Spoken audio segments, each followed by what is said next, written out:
pero ya, gracias. Sí, sí, me olvidé grabar otra vez. Entonces recuerdo porque a veces me olvido.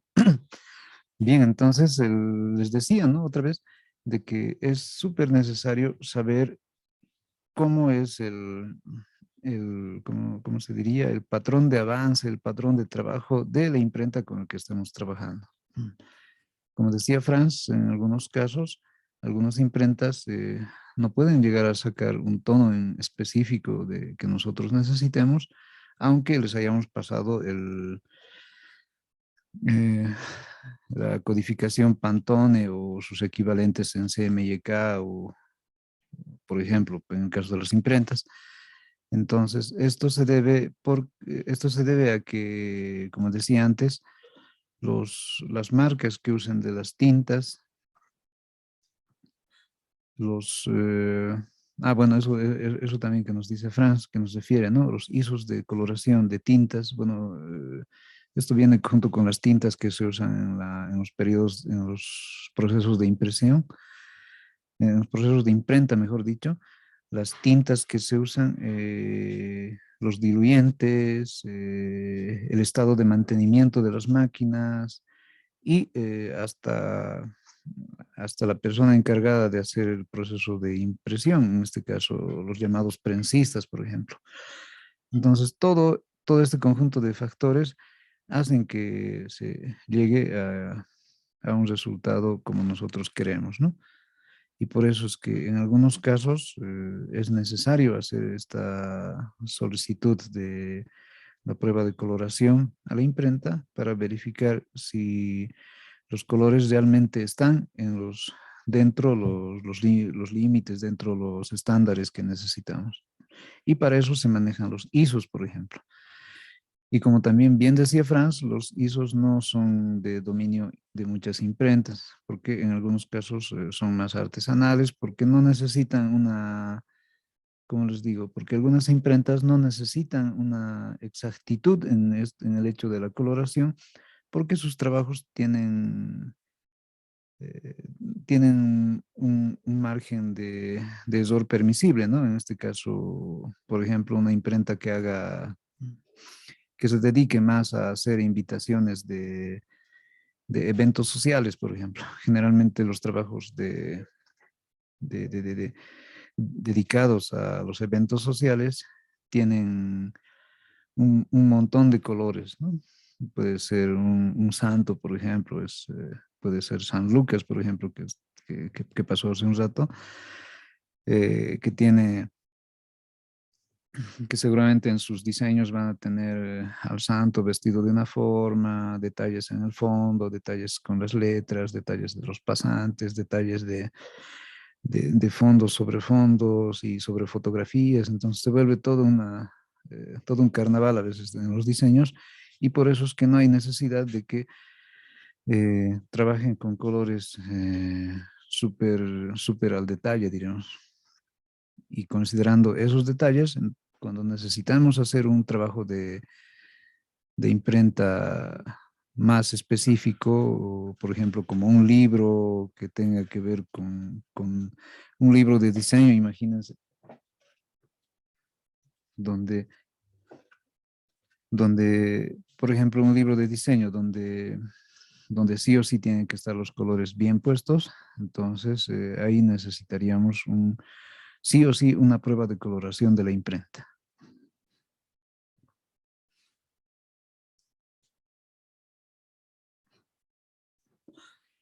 Entonces, con esas pautitas, ustedes ya tienen una referencia, ¿no? De que cuando hagamos un diseño en particular y necesitemos que la impresión sea súper fiel a lo que vemos en la pantalla, entonces tendríamos que controlar todos esos procesos e incluso conocer la calidad de la imprenta a la que nos vamos a dirigir para un determinado trabajo. Entonces, es muy complicado, como decía también Franz, esto de la imagen corporativa, por ejemplo. Imagínense que una determinada empresa que sea de carácter internacional, por ejemplo, necesite un tiraje de libros y los libros sí o sí están dentro ciertos parámetros que la imagen corporativa determina de esta empresa.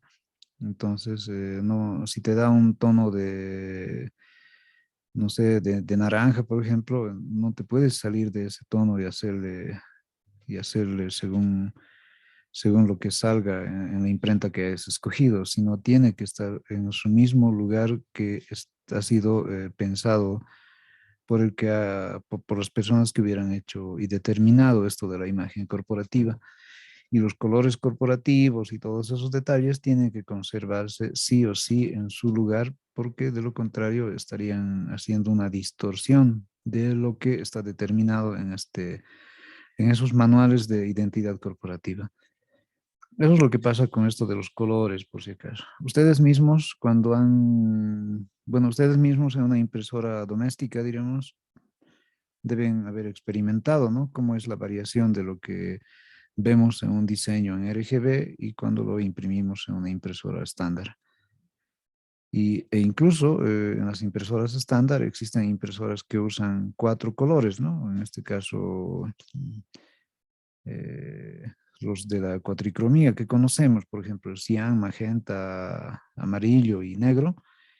Y hay otras impresoras que usan 6 colores. Entonces, estas generalmente se usan para hacer tirajes pequeños por decir, invitaciones y cosas así, o también la impresión o lo que le llaman serigrafiado de discos pintables, ¿no? Entonces, para esos casos usan estos otros tipos de impresoras domésticas, que ya no serían tan domésticas, pero usan en vez de 4, 6 cartuchos. Y así es como se va, mm, bueno, así es como estos productos que llegan a la imprenta tienen que ser tratados, ¿no? La persona que hace diseño sí o sí tiene que conocer de las cualidades o defectos incluso de la imprenta para que incluso en la parte del diseño compensen esos detalles. Entonces, sigamos con lo que estábamos viendo hace un momento. A ver, ¿dónde está? Vamos a compartir pantalla y compartir.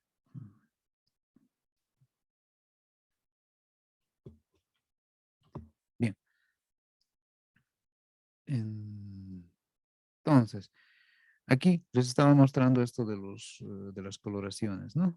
Y de cómo el programa nos da mm, algunas, nos hace una recreación de algunos estándares de lo que le llaman matices y que nosotros conoceríamos o lo asociaríamos con las armonías de color y según estos criterios, ¿no? Por ejemplo, tenemos los colores complementarios. Entonces, si yo tengo el amarillo, su complementario va a ser este lila.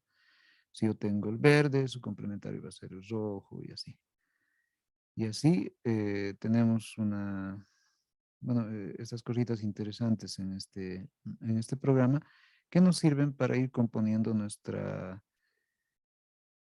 lógica de coloración en los trabajos que estemos haciendo.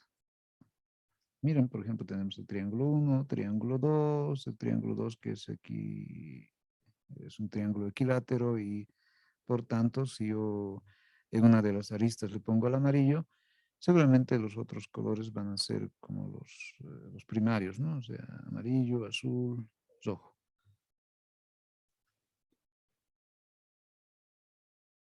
Si yo necesito de otro tipo de coloreador, entonces puedo ir a la figura de rectángulo y ahí también tengo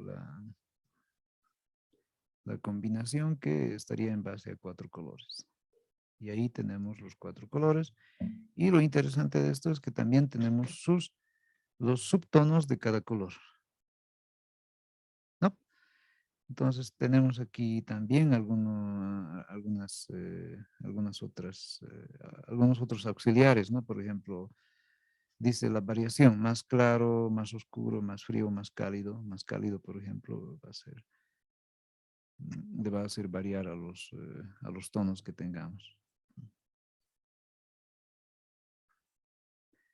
Entonces, si decimos más frío, los colores del color original van a convertirse en colores basados en el tono original, pero que al final se van a volver más fríos.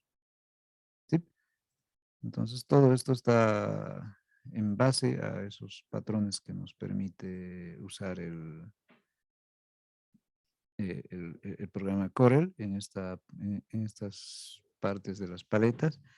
Y si no necesitamos complicarnos tanto, entonces nos vamos a la paleta simple que ya la habíamos visto en otros programas y escogemos el color y el tono necesario, ¿no? Por ejemplo, voy a pintar este rombo de color un rojo más o menos oscuro, ok, y ya está. ¿Listo? Bien, aquí lo que vamos a hacer es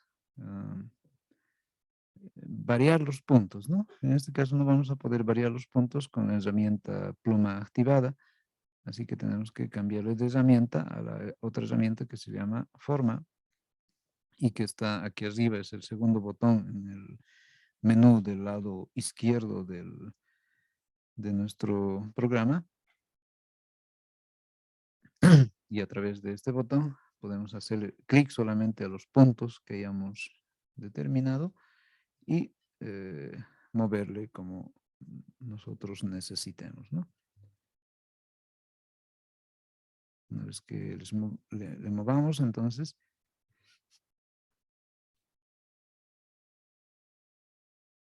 podemos crear, o mejor dicho, hacer las variantes que necesitemos. ¿Sí? Ya. Ahora, ¿qué pasa si yo necesito hacer que estos puntos sean curvos? Por ejemplo, si esta suerte de rectángulos, yo necesitara que se convirtiera en una especie de sonrisa, por ejemplo. Entonces yo le hago un clic sostenido a la línea y tendría que moverse. Ahí nomás está. Ya, aquí con el clic derecho es que funcionan sus atributos de cada punto. Entonces yo puedo seleccionar todas las líneas y volverles,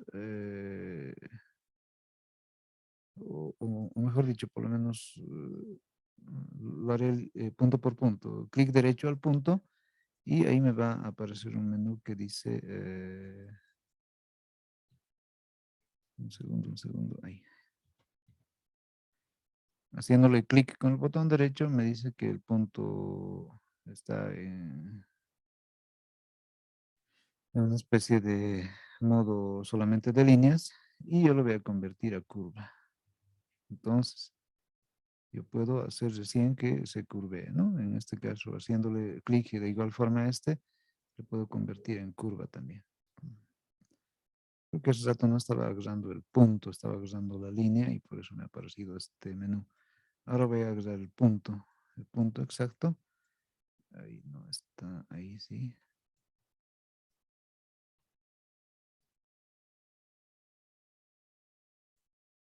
Ya, y ahí debería de estar este detalle que dice asimétrico, suavizar y simétrico. Cuando es simétrico, mi punto es equivalente de un lado o del otro, ¿no? Cuando es asimétrico, es que yo tengo total dominio independiente de un lado respecto del otro. Sí, entonces en este caso se llama asimétrico porque tiene esta independencia de un lado y del otro del punto que hayamos seleccionado. También existe la otra opción que es suavizar. Entonces, cuando es suavizado, también existe eh, esta dependencia de un lado hacia el otro, pero cada brazo es independiente. Miren, por ejemplo, el brazo derecho de su proyector de curva, yo lo estoy manejando más largo en este caso, ahora más corto, pero la inclinación de la curva, de la curvatura es dependiente de un lado del otro. A diferencia del botón que se llama simétrico, que ahí un rato. a diferencia del botón que se llama simétrico. Y fíjense, cuando es simétrico, ambos brazos de la proyección de curva son iguales. Entonces, a través de estas herramientas puedo hacer interesantes variantes. Miren, si yo quiero hacer una idea de una sonrisa, decía, entonces puedo agarrar, como ya hice estos puntos, y además este otro que estoy agarrando, también lo voy a convertir en curva, pero lo voy a convertir en una curva que sea simétrica. Ah, no estoy agarrando el punto. Ya, ahí debería de ser. Bueno, si no me agarra el punto exacto, tenemos que ver la manera de, de hacer que si no se puede el punto mover, se puedan mover los brazos y después el punto ya va a ser visible. Y ahí recién le puedo aplicar simétrico. Y ahí.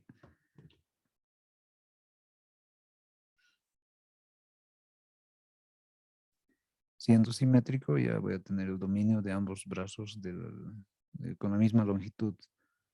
Y listo, ya tengo mi sonrisa, ¿no? Entonces, de esta forma, hacemos uso de la herramienta pluma, como la conocíamos antes, y hemos visto que ahora varía, ¿no?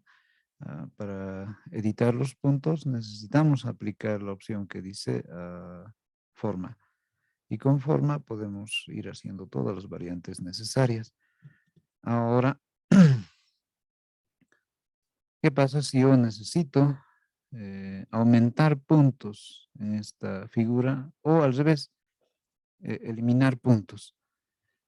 Si yo necesitara aumentar puntos, entonces esto es lo genial. Teniendo la herramienta forma activada, yo le hago doble clic al lugar donde necesite un nuevo punto y se va a crear un punto nuevo, ¿no? Fíjense. O si yo quiero quitar el punto, le hago doble clic también en el mismo lugar y se va a quitar. Miren, ahora ya no hay el punto, está como antes. Miren, aquí en este caso, este punto lo voy a quitar. Y listo. Ya no puedo, ya no tengo un lugar donde editar del centro. Así que tendría que editar con los brazos de los costados. La curva, ¿no? Tal vez este punto de arriba también no me sirva, entonces igual doble clic y ya está. Y al final solo tendría como puntos editables los que están en los extremos. En el extremo izquierdo y en el perdón, extremo derecho. Bien, entonces de esa forma es que vamos a empezar a hacer algunos ejercicios en base a estas herramientas y los vamos a poner en esta idea del programa Corer. Ahora bien, ah, junto con este botón que dice forma, tenemos el botón que dice pincel deformador. Fíjense, cuando yo agarro el pincel deformador, ¿qué va a pasar? Bueno, se va a deformar, ¿no? Pero ¿de qué forma o de qué manera? Miren, yo le voy a... mm, hay que fijarse en en los detalles que tenemos aquí arriba, donde dice tamaño de plumilla, donde dice secado, donde dice inclinación, y por lo menos esos. Entonces, en el tamaño de plumilla, ahora está en un delgadito, ¿no? Que es 0,1 centímetro, pero le puedo hacer más grueso. Entonces, puedo mover el factor este y fíjense, mi pluma ha cambiado de espesor. O escribir directamente con el teclado el número y ya está. Entonces, con este, fíjense, le estoy haciendo clic sostenido. Más chico le haré. Un segundo. Listo. Le hago clic sostenido con con el puntero este que ya me muestra una especie de óvalo y ya está. Entonces, de manera vectorial, según el recorrido que yo haga, me va a ir variando este tipo de deformación que le estoy haciendo. Y además, fuera del tamaño, tenemos este otro, ah, este como lapicito que nos dice el secado. Por defecto está en 0, pero yo voy a ponerle un factor más grande y fíjense lo que hace. Empieza en el espesor que he determinado al principio y luego se vuelve delgado, ¿no? Si yo quiero hacer como que fuera una, a ver, una luna, por ejemplo, entonces yo agarraría esto, lo voy a mover un poco y agarro la herramienta pincel deformador, veo qué parámetro de tamaño de plumilla va a servirme, le pongo un secado, en este caso creo que está bien 5 para lo que quiero hacer, y empiezo a dibujar algunas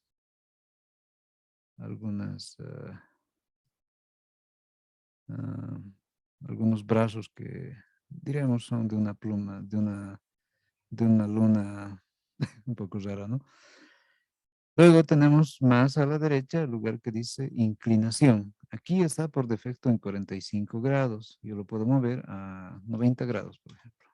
Y la inclinación, fíjense qué ha pasado. Es como si tuviéramos un marcador que cuando lo inclinamos empieza a, a volverse ovalado el trazo final que hace. ¿Y para qué me sirve la inclinación? Miren, por ejemplo, yo lo pongo otra vez a 45 grados o más. A ver, lo voy a poner 30, ¿ya? Y cuando yo haga esto,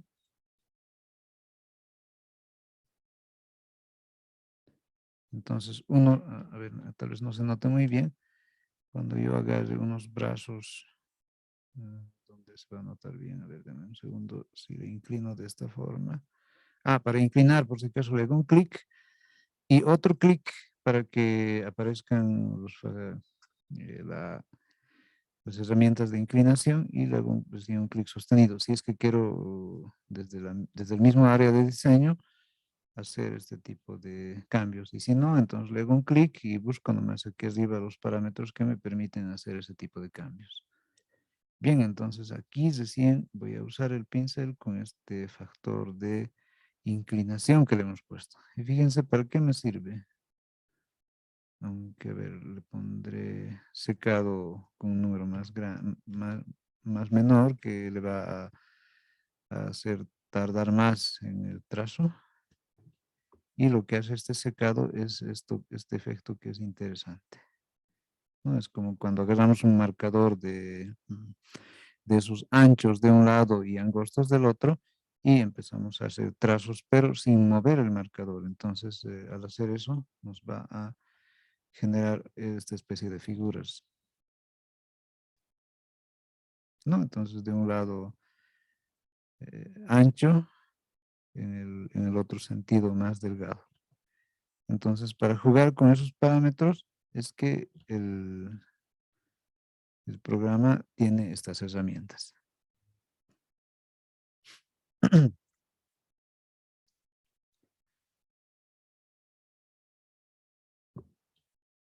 Y también si quiero hacer un hueco por dentro, tendría que empezar de afuera y hacerle el hueco así. Y después todo esto sigue siendo vectorial. Eso es lo interesante de que mm, existan estas herramientas de aplicación inmediata para el programa Corel. Sí, como es todo vectorial, entonces siguen siendo editables cada uno de los puntos y con la herramienta forma yo voy a poder seguir manipulando estos puntos que me hayan generado los procesos que hemos hecho. ¿No? Entonces, a ver, espero se haya ah, entendido por lo menos esta parte de cómo manejamos la herramienta pluma, cómo la editamos y cómo jugamos con los puntos editables, cómo aumentamos más puntos, cómo disminuimos y todos esos detalles. A ver, Necesito que me confirmen si esto está entendido. Puede ser con una manito o con el micrófono.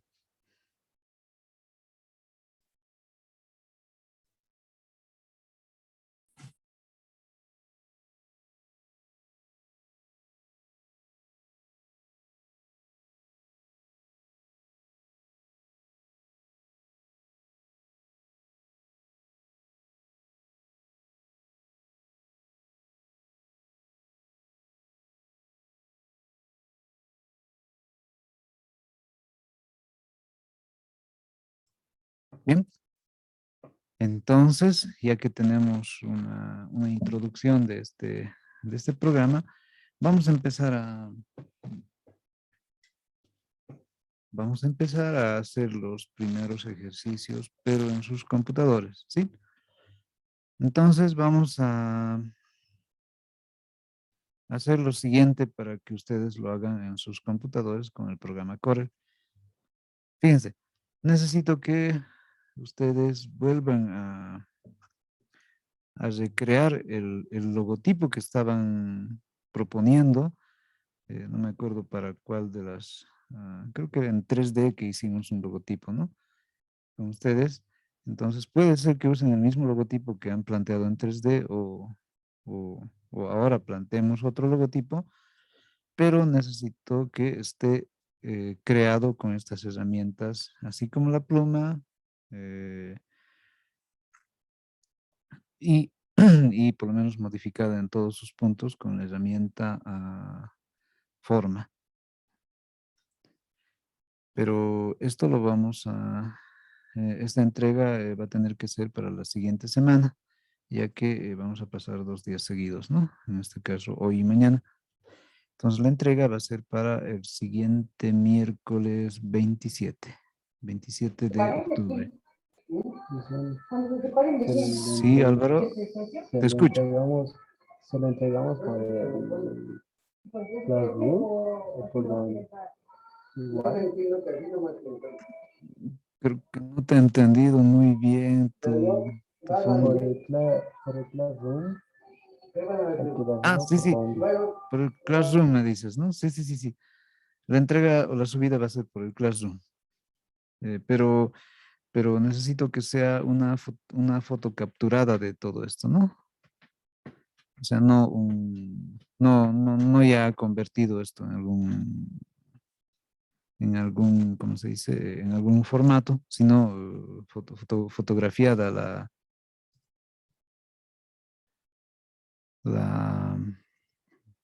esta ventana del programa, fotografiada con el capturador de pantalla de su mismo computador.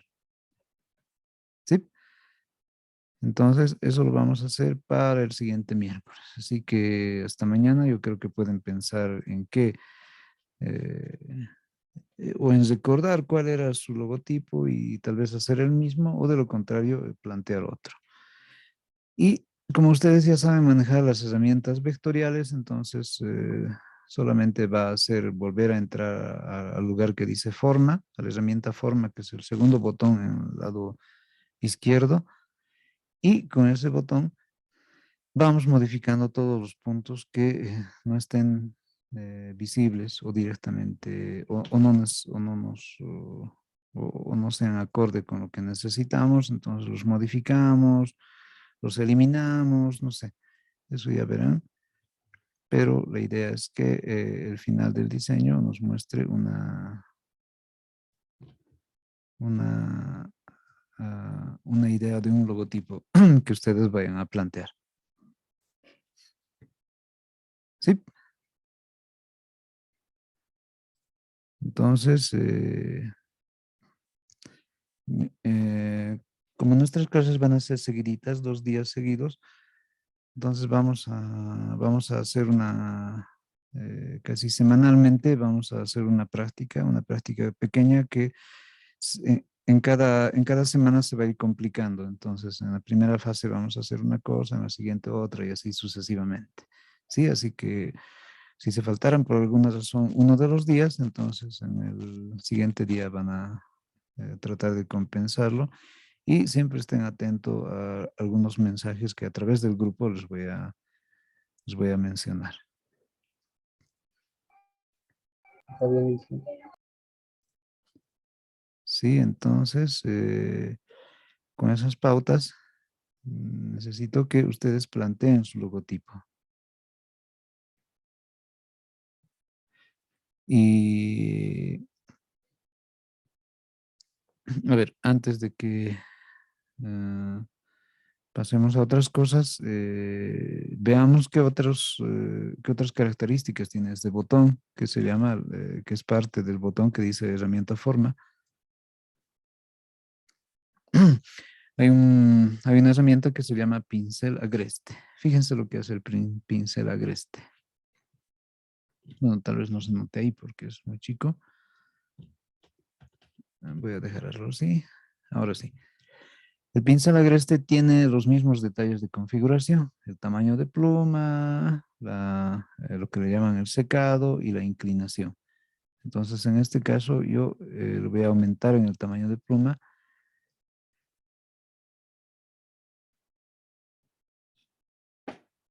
¿Listo? Y después le hago un clic sostenido, por ejemplo, a todo el borde de este trazo que tengo acá. Y lo que me hace el pincel agreste es, pues, crear una especie de efecto de sierra o algo así, por donde yo le haga el paso con el pincel, ¿no? Entonces, por cada paso incluso puedo seguir deformando y al final se va a convertir en lo que su nombre dice, ¿no? Un trazo agreste. ¿Sí? Eso es lo que hace, pero está basado en esos mismos parámetros que habíamos visto junto con el otro anterior pincel, mejor dicho. Bueno, aquí nos dice también frecuencia de picos, entonces podemos hacer que tenga más picos o menos picos. Y al final haríamos como si estuviera con una sierra, cortado con una sierra, si es que le aumentamos picos. ¿Sí? Entonces aquí podemos controlar el número de picos, o sea, el número de picos que vamos a generar, donde hagamos clic sostenido con el ratón en esta figura que está es rodeada de un círculo, ¿no? ¿Listo?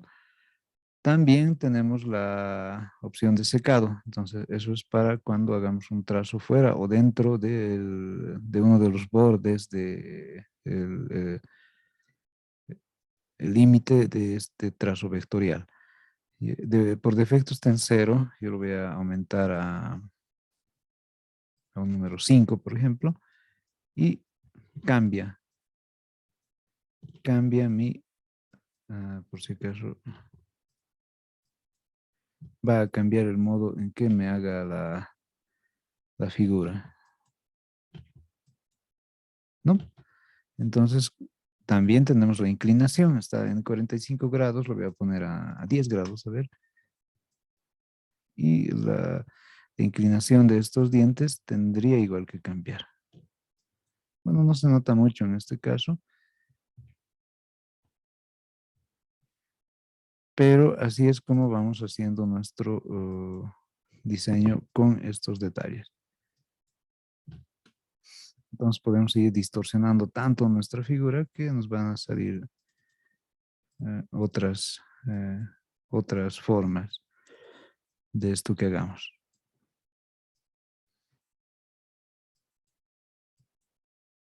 ¿Sí? Entonces, a modo de hacer ese ejercicio que les había propuesto de sus logotipos o de empezar a recordar, porque yo creo que lo van a diseñar luego, entonces vayan viendo lo que tiene por lo menos los enunciados que tienen los diferentes botones aquí en todo este panel de botones del lado izquierdo del programa.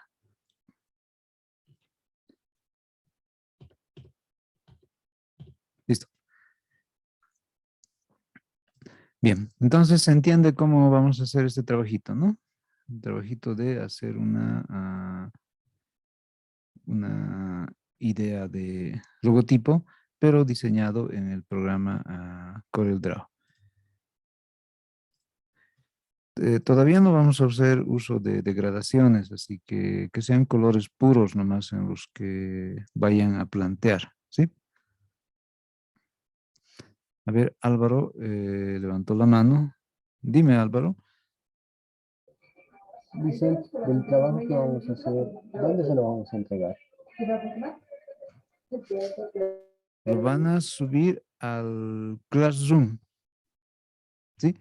Pero eso lo tienen que entregar hasta el miércoles siguiente todavía. Sí, al Classroom tiene que estar subido, pero como fotografía JPG,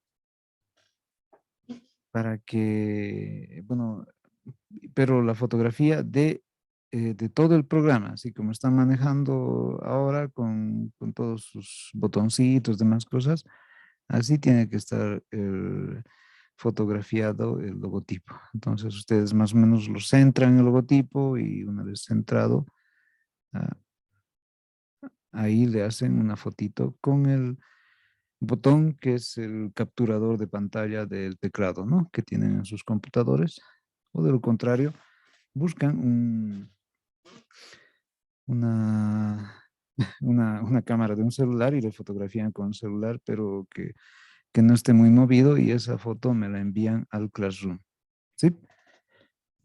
Entonces, ese va a ser el trabajo que tenemos que hacer para la siguiente clase. No, no para la siguiente clase, para la siguiente semana.